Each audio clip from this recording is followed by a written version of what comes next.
on this. So, good evening to everyone connected from Italy. Good morning to all our professionals still connected with us really soon from 10 a.m. in the morning. I'm really glad and happy to see you all together today. We are going to present a short but really intense masterclass on Oltrepò Pavese.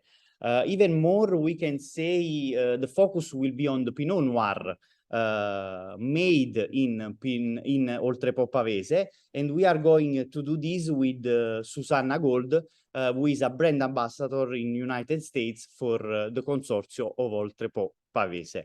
Hi, Susanna, welcome, and thank you very much for being with us today to taste this beautiful selection. Thank you for having me. Mm-hmm. It's a pleasure. Today we are going to taste 7 different wines, and it's actually a mix of different typology also. We are going to have 7 wines. The first 2 are Metodo Classico, Oltrepò Pavese.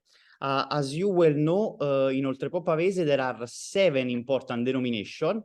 One is a DOCG, what is the Pinot Nero Metodo Classico dell'Oltrepò Pavese. This important DOCG is made at least with the 70%.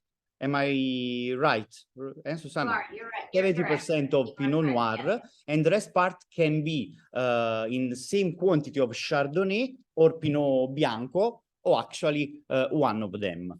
The first producers is going to be Castello di Cigognola with the selection Moratti. Then we are going to taste L'Aversa. First of all, I would like to show a little bit this terroir and this area where we are and what we can say more about the Oltrepò Pavese. Is actually much more complex of what the people so often think. The Oltrepò Pavese cross.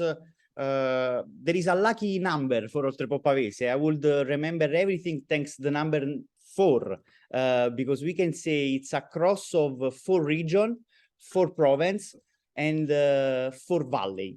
So the number 4 can help us to remember a little bit more of this terroir. Of course, we are in northwest side of Italy, and the 4 regions are actually Lombardy, Piedmont, Liguria, and Emilia-Romagna.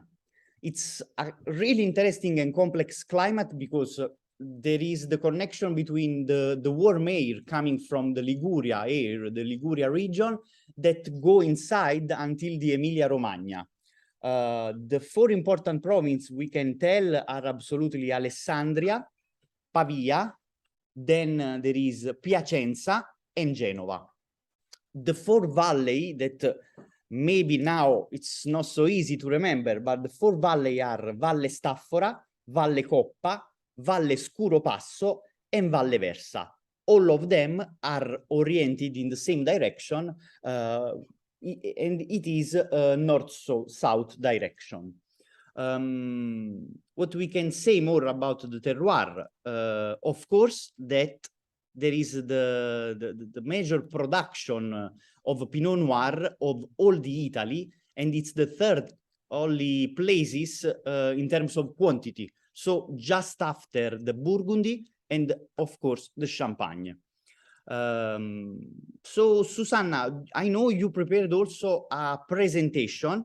If you want to try to tell us more or something you want to be focused on this project, I will try to share the screen, and I'm, you know, it's the beauty of the direct. Maybe we can do it. This is desktop. If people are interested, they can always get my presentation. I actually wanted to just talk about this sparkling wine. Lo faccio in italiano o in inglese? English.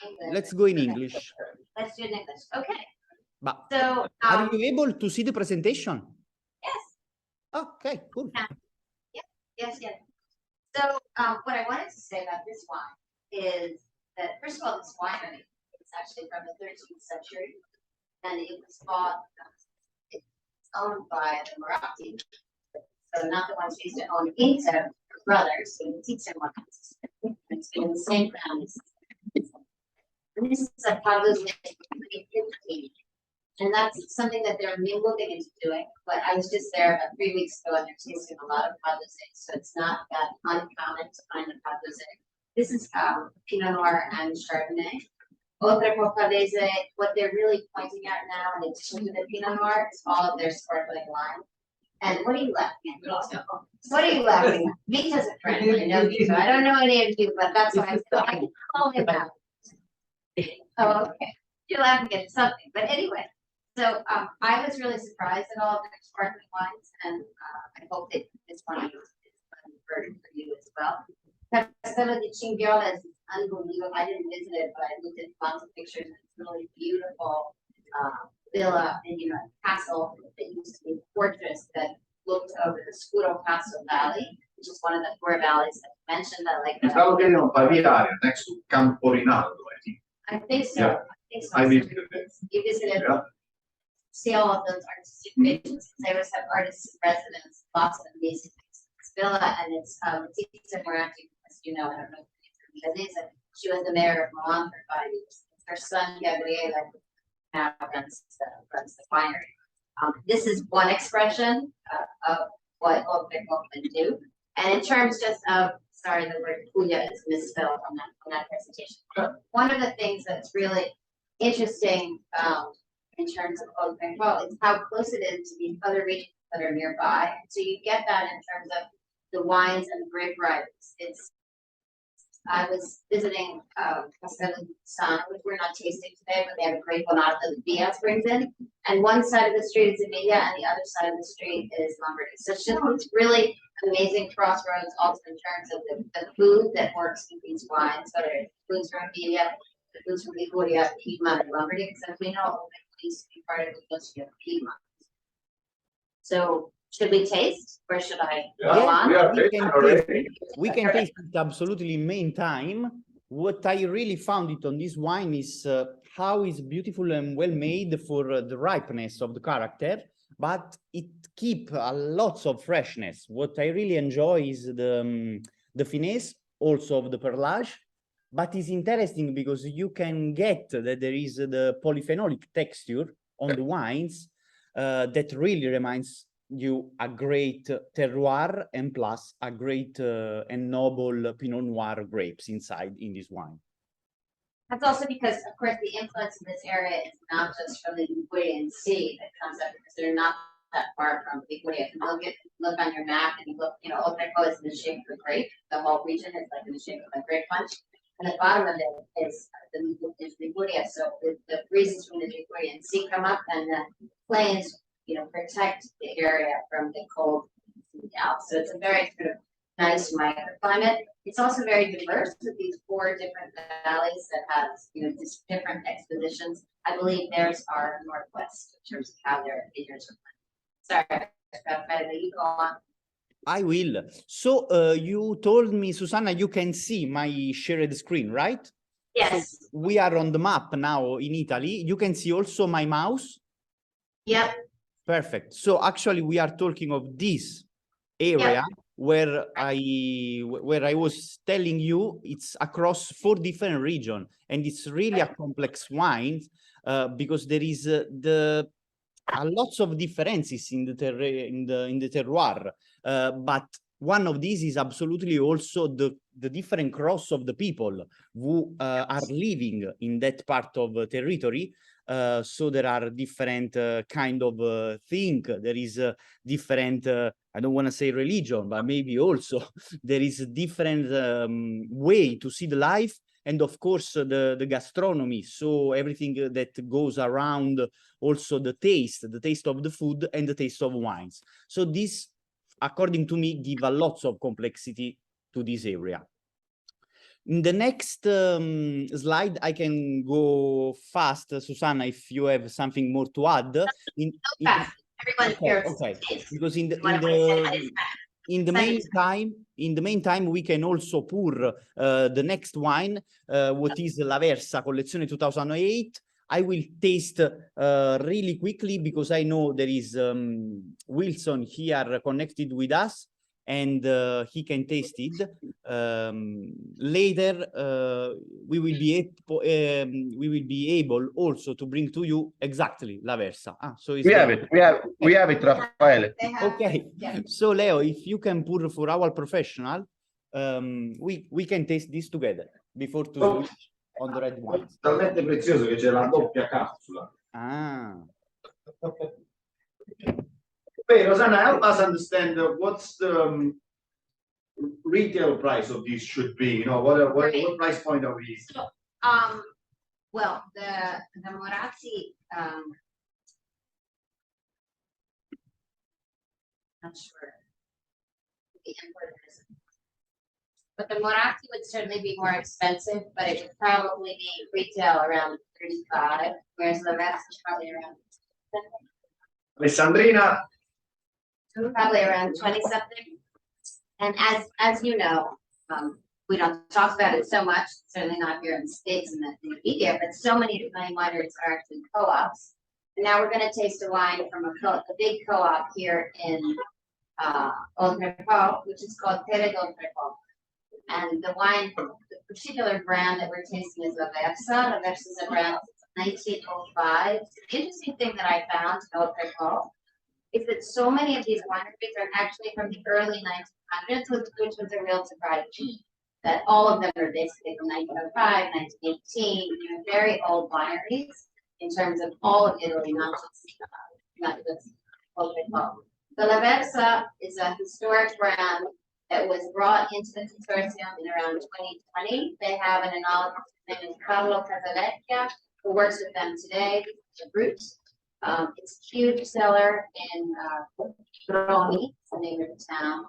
And I think it's a pretty nice wine and for the value. I think the great thing about sparkling wines from Oltrepò is that they'd be great by the glass pours and they're a surprise. So you'd be teaching your customers something new. Most people, when they think of sparkling wines, first they think of Tenuta, and maybe they think of maybe they think of Metodo, maybe they think about dell'Angelo, although I only know like 2 brands that are here, but I doubt that they think of Oltrepò Pavese yet. But hopefully they will, because there's a lot of great sparkling wines from Oltrepò Pavese. Today we're focused on Pinot Noir. There's actually a lot of great Riesling that comes from Oltrepò Pavese, also sparkling. Have you ever had anything from Oltrepò? Does anyone have some? I carry on the You carry Manzi, who makes beautiful, Grigio, Riesling, and yeah, same. Yeah. If you already have in your glasses, you can feel it that actually in the tasting, this has lots of white flowers, according to our vision.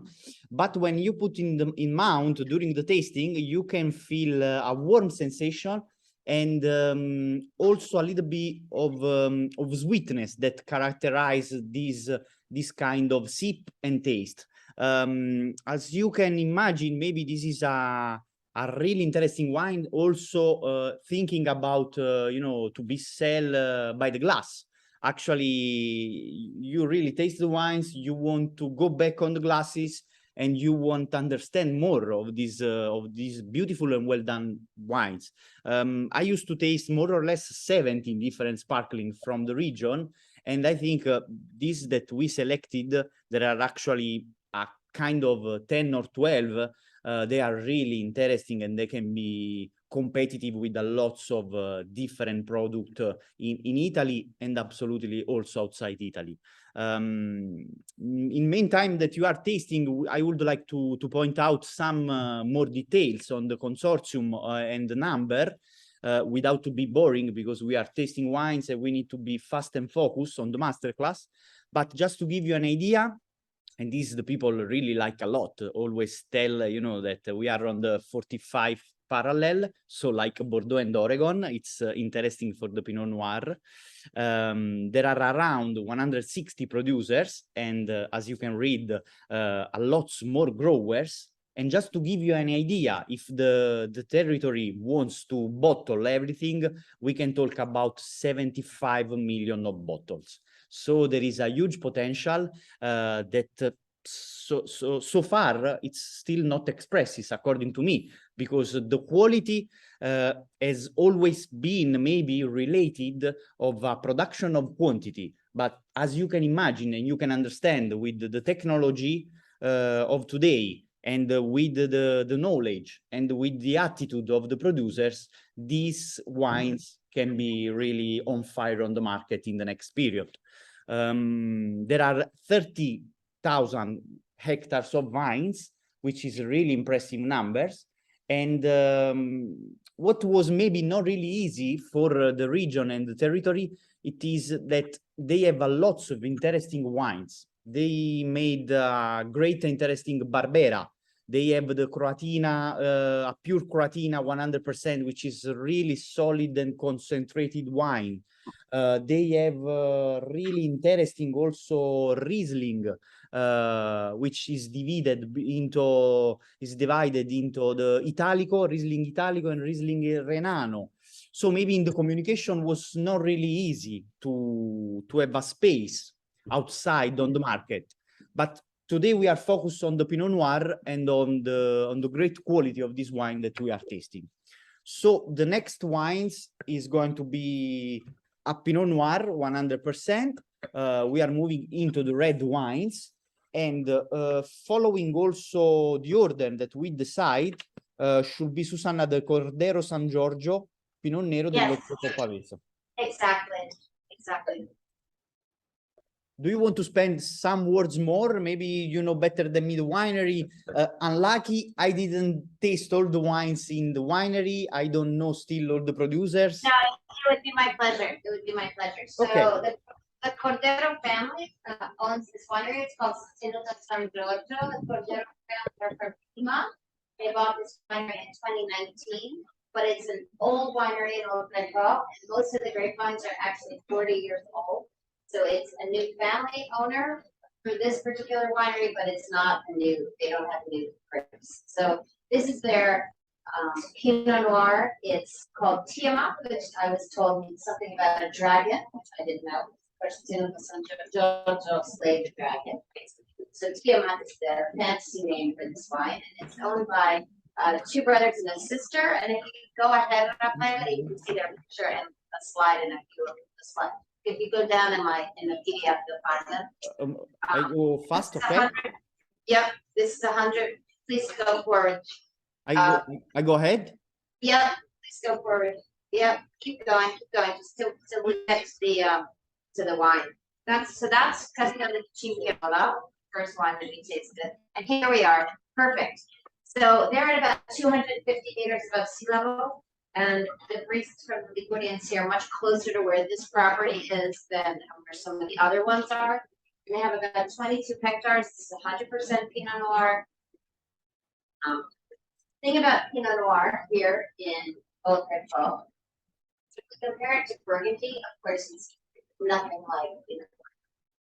So in my thinking, I always think about it compared to Burgundy, Oregon, or something. Pinot Noir rather than, and it's in my mind, it's kind of more approachable and rounder version than what we find in Oregon, and certainly not as expensive. When I first go back to the States from Italy, stopped to find the coffee. Pinot Noir here is the third largest region for Pinot Noir in Europe. First, of course, Burgundy, then Champagne, and then Oltrepò Pavese. Pinot Noir has been in Oltrepò Pavese since the 1800s, for a long time. They've been growing Pinot Noir. And of course, an indigenous grape variety is something that's only grown in a certain place and exported, and you can't say that Pinot Noir is indigenous to Oltrepò. It's been over 200 years that they've had it. So did you taste the wine? Any thoughts on it?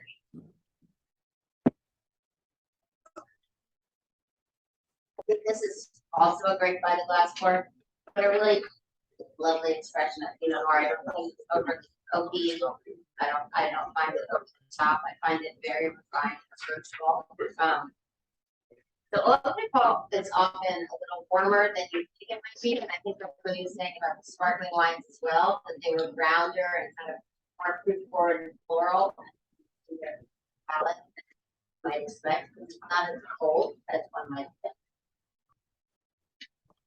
That's all I have to say about this particular winery, except for this handsome young Okay. owns the winery. Yeah, and they've all worked in other countries in the wine industry, so they're a pretty, hip younger family. They have a whole line of wines. It's interesting, reading also this beautiful presentation you made it, Susanna, which helps a lot. I should start to make it also for my kind of job. It's, the smell of the wines. I mean, the tasting, as you can see, it's quite thin to be a Pinot Noir. Yeah. It want to show the muscles. It's just about the finesse and the precision of the extraction that they made it in cellar. But it's interesting because you can feel it, there is something more. So reading the PDF, you can see very old vines with an average of 40 years old. It's actually something really interesting. The first smell, it goes in the direction for me of, how do you say, black heart and a little bit of dark character, some leaves, which reminds me a lot of more classicism than just the fruity character and the floral character. So even if it is really a classic style for the extraction, really, really thin, it's interesting because there is it's supported by that kind of complexity, which give more identity to the product, I think. Vito, you research the price for this one? I haven't looked at it yet, but I can. We'll research the price. And which one next? The next one is Pernice, the gray label. Right? So this was the Tiāmat, okay. There is more information. Conte Vistarino, right? Yeah. Pernice 2019. Pernice, absolutely, yes. Okay, And so the first person who planted Pinot Noir actually in Oltrepò was one of the ancestors of the current Conte Vistarino. Conte Vistarino is sort of the gorilla in the room in terms of producers in Oltrepò, very well-known family. They have 826 hectares, huge property, only 200 and something are planted. I just visited the winery and it's kind of a showcase winery for Oltrepò. They're very Milanese, it's all black. It's beautiful winery, optical order, everything new, just amazing amount of money that they put into this winery. And they have this really amazing, interesting map made out of wood that you'll see in the next slide. It's a little hard to see, but it's a relief of their 800 hectares. And they have little lights at each hectare that you can press on the side to see each one of their vineyards. So, there's a lot of money behind this winery, and it's kind of the place that every trade tour or the tourist place goes to visit. And in terms of the wines, they have a young, really smart enologist from Trento, whose name is Giorgio. The current owner, her name is Ottavia Giorgi di Vistarino. They're, of course, a noble family from this area, and they make a lot of different versions of Pinot Noir. This is Pernice, one of their biggest sellers. They're brought in by Vinifero, by Vince Tard, for a long time. And Ottavia actually is one of many women in Oltrepò who run this winery. Very interesting. I don't know why so many women run these big wineries in Oltrepò, but a lot are headed by women. Yeah, that's it. Did you have anything you wanted to add about Oltrepò, Raphael? I mean, about Conte Vistarino? The alcohol? No, did you want to say something about Conte Vistarino? Yes, maybe I can add something, absolutely. And I saw also there is maybe another slide for Conte Vistarino. But thinking about the tasting of the wines, it's absolutely different. Instead of Tiāmat here, you got it that kind of freshness that maybe we missed a little bit in the first one, just because in that kind you had the complexity of the terroir. Here you can feel it is what is about the juiciness, is about the fresh style, the harmony, absolutely, in the wines and in the taste. And what is lovely is absolutely the taste of this kind of red and wine flowers that it go in your mouth maybe until up a lot of seconds. Maybe we are talking even of a minute on the palate, which is impressive for a Pinot Noir, even more for a vintage such as the 2018, where you can expect a good grapes, a good quantity, thanks to the different water that the producers received from July until September. So absolutely a really interesting project. And as you can see also from the number, they are well distributed, that they made a good volume of these wines. Even more interesting. So just more details, but really fast on the wines. Well, I mean, of this, there are 60,000 bottles, so it's a big selection for them, because we were saying and reading that there are 200 hectares of the vineyards. Yeah. There is just 1 year in barrique during the age, so to make the élevage, and 1 year in bottle before to go on the market. The retail price is around, we can read it, is around $70, up $80. So that's the map that I was talking about. It's made out of wood. That's made out of wood. And it's Okay. I don't know if you can see different hillsides. Never seen it. Do you have different glasses? I cannot see. Maybe if you have some of these wines in comparison, even can be interesting. The next wine will be Tenuta Mazzolino. And actually Noir, I still did not have the pleasure to go to visit the winery, but the Noir is for the second year, one of the best Pinot Noir we always have in the tasting. That is beautiful. Okay, so again, here we have another woman who's at the head of her family winery. Her name is Francesca Serralvo.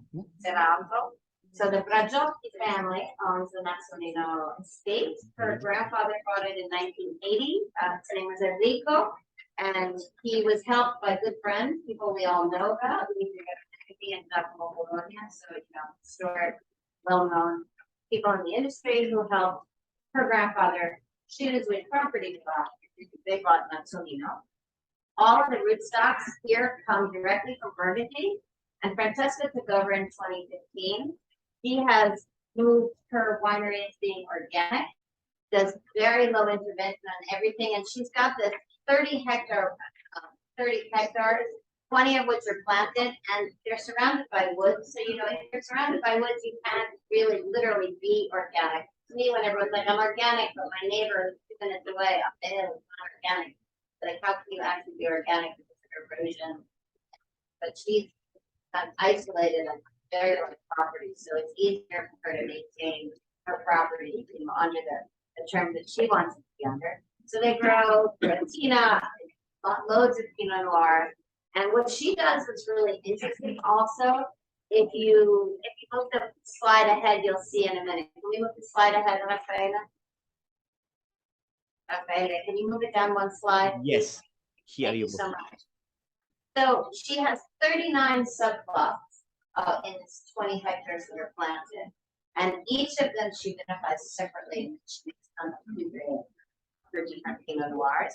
She manages them all separately. They use no fertilizer. They use green manure, planted between the vines of beans and alfalfa and all of that stuff. So really interesting property. She does use copper and sulfur. We can talk about whether copper sucks for the lungs either. But so she's really moving towards organic, and Noir, generally speaking, as a wine, I think is a beautiful expression of what Pinot Noir can be in Oltrepò. It's very, very straightforward. It's good. It is good. Fresh, vibrant. Yeah, very much. Yeah, A lot that's good, it. I will say. Lot of fun. Did you check Vito? It's very good. It's very well price balanced too. Right? Good.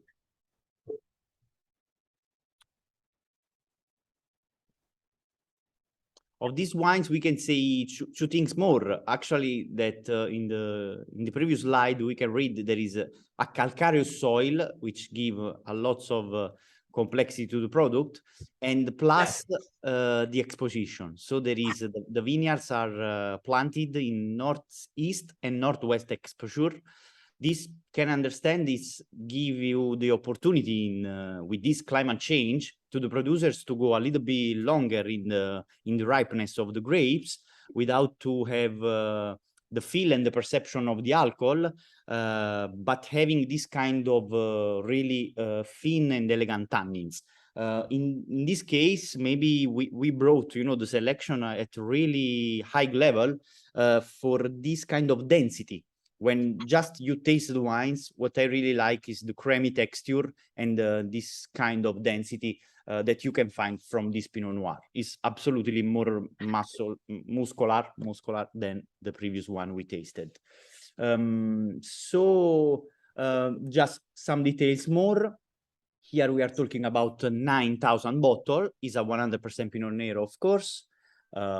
It came destemmed with the whole fruit and pre-fermentation, maceration, and punching down.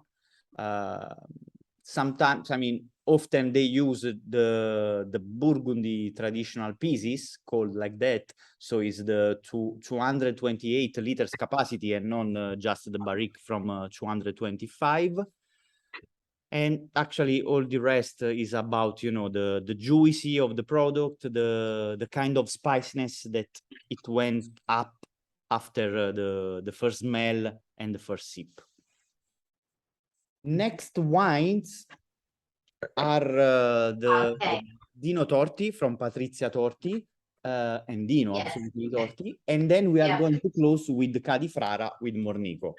So, Susanna, do you want to spend more words also about the history of Torti family? I just visited a Facebook Torti, and I was telling Mirko a story before. So 10 years ago, I was in San Francisco. It is related. 10 years ago, if you want to look at the label and think, I would never know that this wine was. That's what I checked you. Right? Ecco, here it is. Yes. So Patrizia, who's in this picture, is like a crazy, wonderful saleswoman from the winery. They actually have a song, which is No Torti, No Party, sung by Tony Moore from Iron Maiden for her. And it's started by Tiāmat. And 10 years ago, I randomly was working with Dino, and I think I did an event here. And I was in San Francisco, staying in Japantown. I went to a wine store in front of me, and there was a wine that was Hello Kitty. So I took a picture of it because I like how ridiculous it makes the wine with the Hello Kitty label. So you know who makes that wine? Patrizia Torti makes it in Oltrepò. So I walk into her winery 3 weeks ago in Oltrepò, and I see her bottles with 66, which I didn't know about. They sell it in Italy, and I also see the Hello Kitty. I'm telling this story to say Patrizia Torti is one of the most open and experimental producers and marketers in Oltrepò. But her family is a historic winery since 1910. Started by her grandfather. Her father is the enologist. He's probably about 87. I just met him, and he was, pulling things in the wine feed from barrels, serving, press. It was really lovely. His name is Dino. She's a salesperson. She really keeps traveling here. She and her sister work there. Her sister works also as an enologist. They make lots of Pinot Noir, Chardonnay, and Frontina. They're also graced by the breeds of the sea.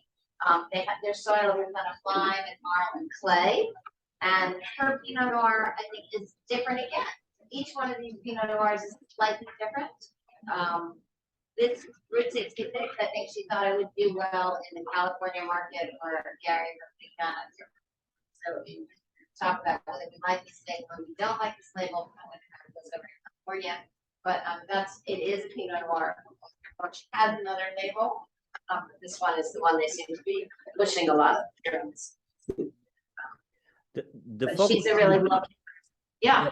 Susanna, the focus on this Pinot Noir, it's really going to be interesting because this actually is another expression of Pinot Noir.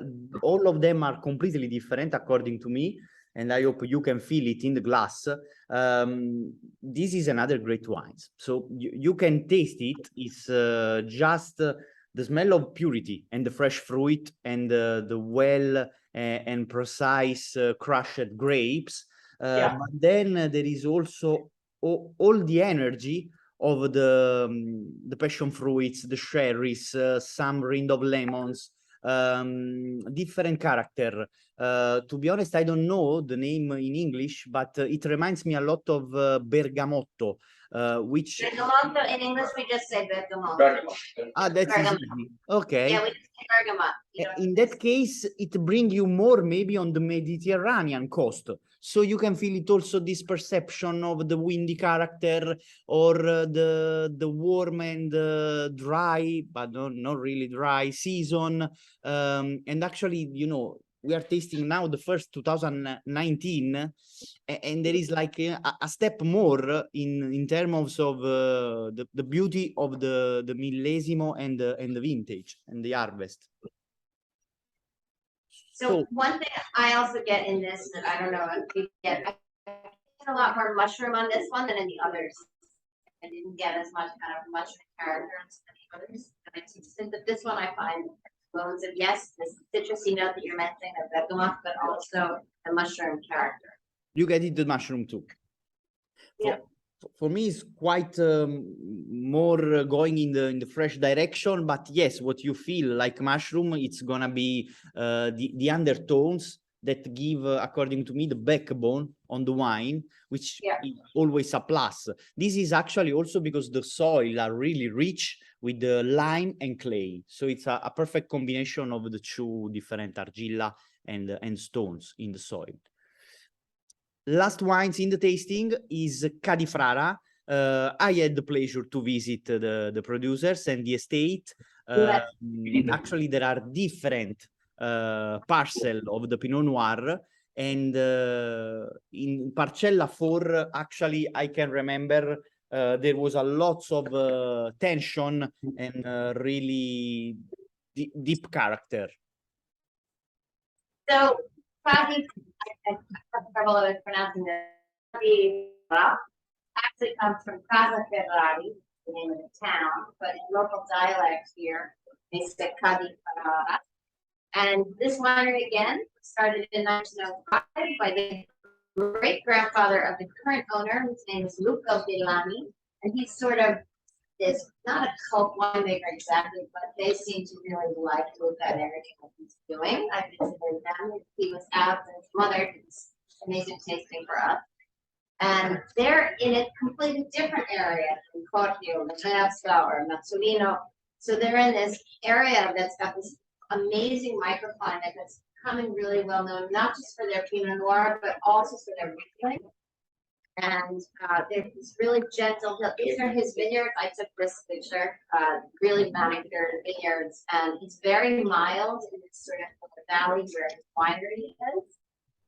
He has a very balanced growing season, which is really lucky, and he makes 3 different Pinot Noirs.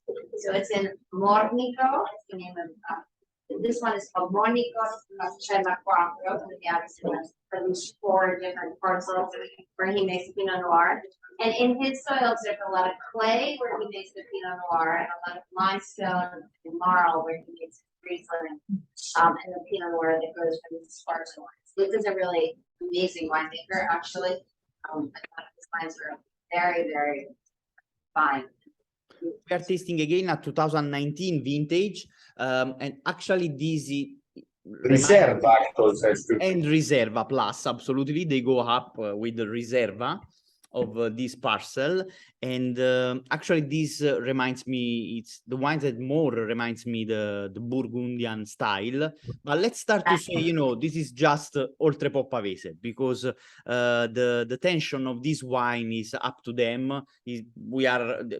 We are talking about this territory, and they are speaking really well and really loud, these wines. You can feel it, this crunchiness, this energy, these red small berries, lots of fruits, that give you another identity to the face of the Pinot Noir in Oltrepò Pavese. Absolutely, we know altogether the 2019 in Italy is going to be a great vintage.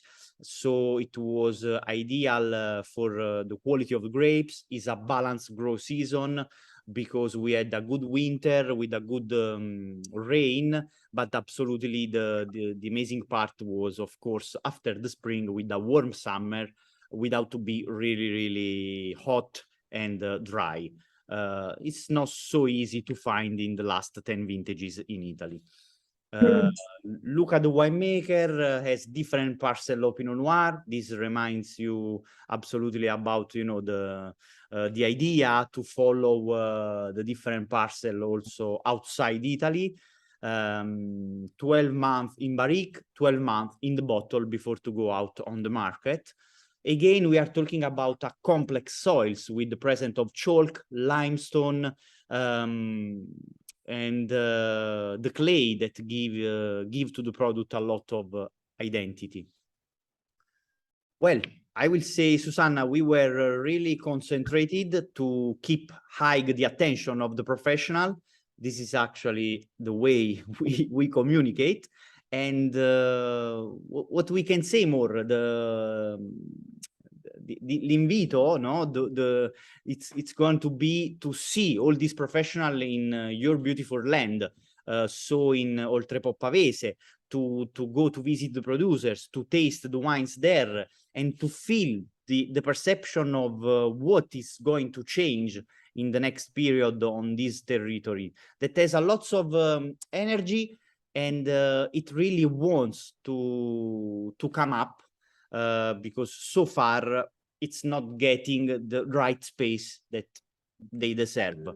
I would like to close with some words from you, Susanna, and to listen maybe one or two questions from the professional. Sure. So what I found when I visited was that it's surprisingly beautiful. It's incredibly pretty and interesting. It kind of looks like in Tuscany, but less manicured. You know, small town, the biggest town of the Pavia, so close to Milan.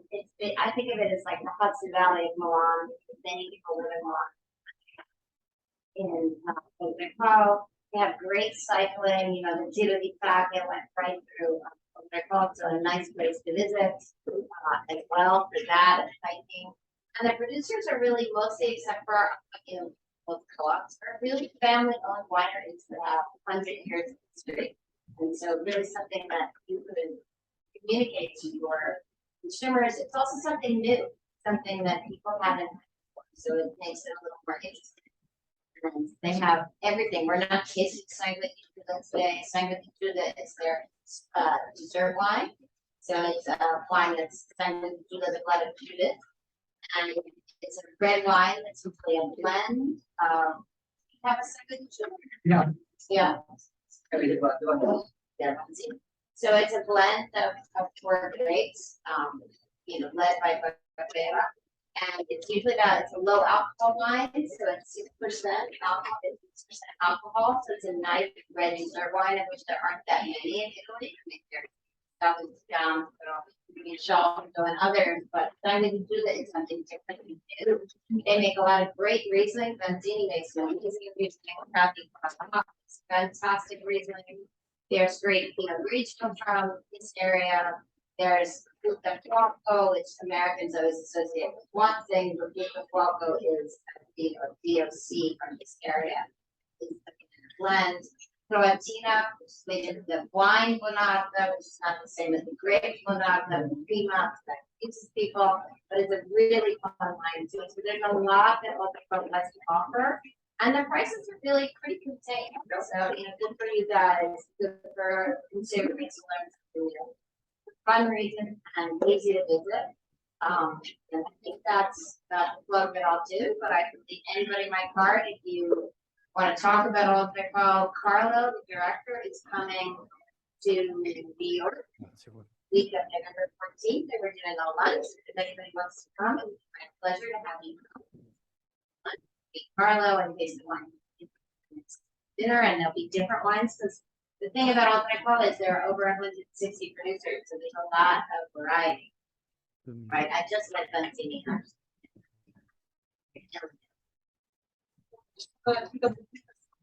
I'm sorry. A big big. I don't think I've missed. You're more about an organic one. Okay, no, I haven't missed. A lot of announce. Yeah. Right, that's right. recently. Thank you for mentioning that. And there's also a lot of Moscato here.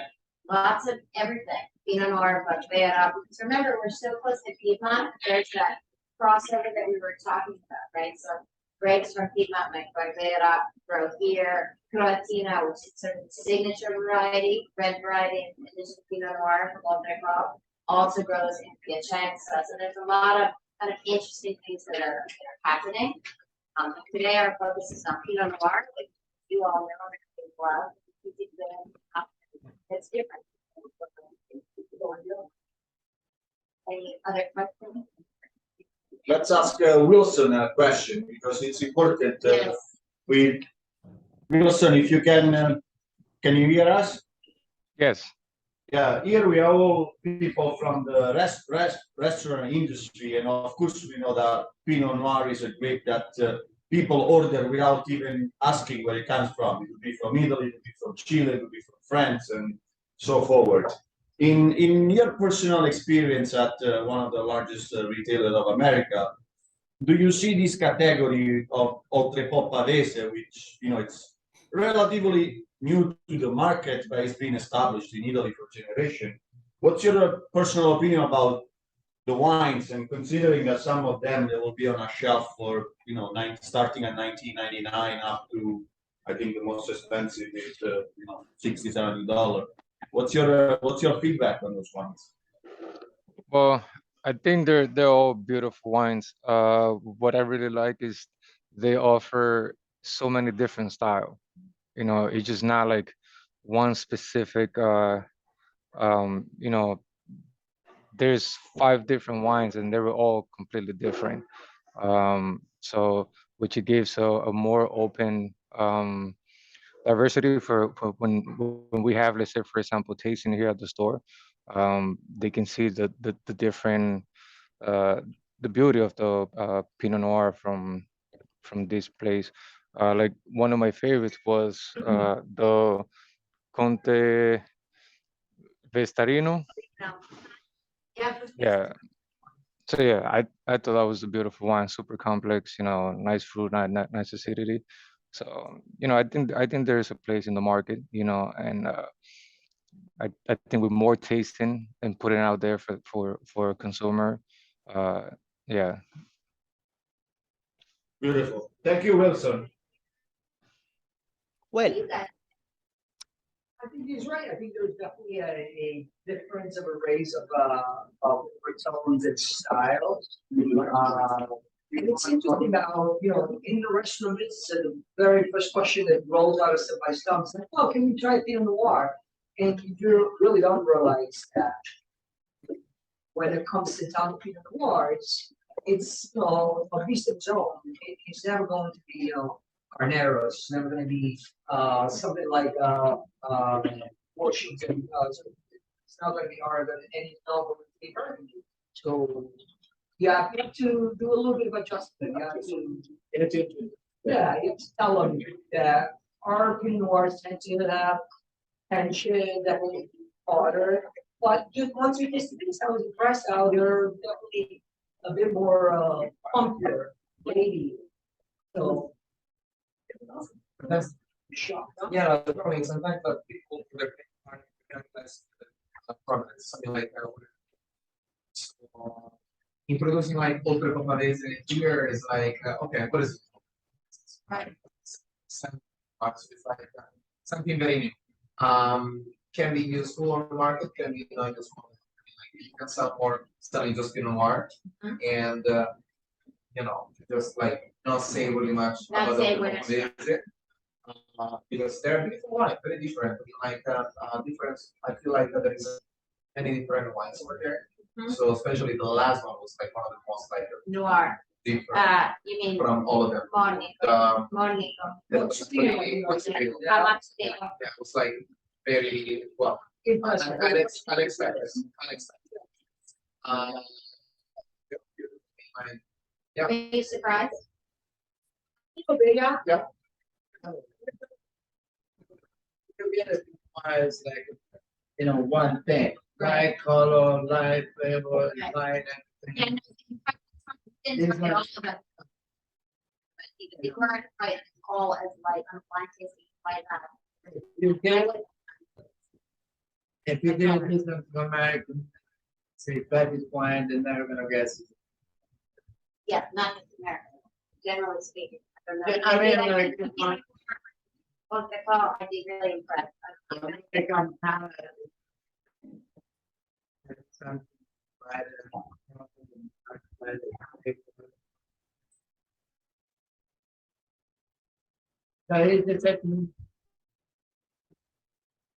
Let him know, The diversity can help it, like, area and stuff, Yeah, because, you know, think, just like the fact that there's so many, Right. it's like, there are many standalone or pair with fish. Right, yeah. Even though it's Pinot Noir, that's. right. I Can't do it. 100% agree with that. No. I don't know. Plastic Right. salmon. Personally, Yeah. yeah, versatility helps Yeah. it sell better with. I would love to see that in class 4 or a whole array of. We're coming up to Thanksgiving and Pinot Noir. Yeah. Great. okay, but what, well, many of us are like for like 2 years in the art, so what do people think about this?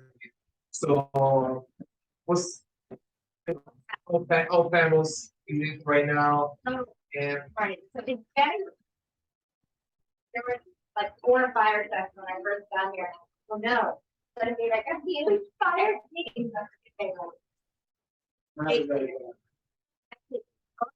Getting more famous in Milan.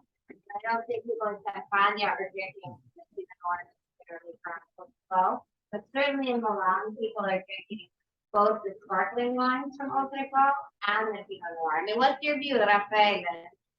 Is Sorry, it because getting more well known? Is Oltrepò becoming more well known in Italy, in your view? it's going to be You say well it. known. It's working always better, but of course, Yeah. it's still not really well known between the young people, between people interested in wines. There is still a big gap between the great denomination of the big prices of some wines, as you can imagine.